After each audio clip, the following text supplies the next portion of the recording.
Throughout this program, I'm going to be reminding you that it is up to you to choose who your customers are. And the first thing I'm going to encourage you to understand is this.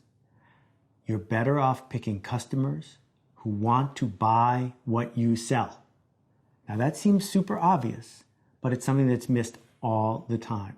It is easier to sell to someone who is in the market to buy what you have than it is to try to persuade somebody that they're stupid unless they buy from you. Because people don't like to feel stupid. They like to solve their problems. Which leads to this challenge that we have as freelancers. What assets are we going to choose to build?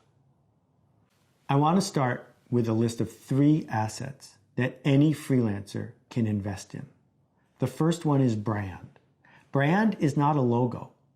Brand is the promise you make and the expectation that people have after they hear your promise. Your brand is what you stand for. So, if you, like many freelancers, are a handyman waiting to hear what someone needs from you next, your brand is, she'll do whatever I ask. That's not much of a brand. Number 2 is permission. Permission is the privilege, not the right, but the privilege to deliver anticipated, personal, and relevant messages to people who want to get them. How many people, if you didn't send out that email newsletter, would call you up and complain, wait, I didn't get your email? That's what permission looks like. That over time, any freelancer can earn the privilege of contacting people in a way they want to hear from you. And the third one, which is often the least important, is expertise. Are you actually good at your craft?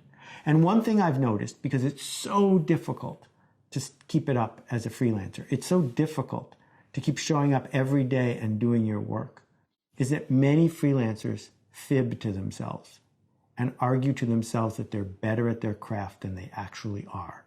If you were going to honestly measure yourself against everyone else who can do what you do, are you off the charts when it comes to doing your work without making excuses? Off the charts when it comes to delivering a product that people can point to and say, that's unmistakable? Because if you're not off the charts, it's okay.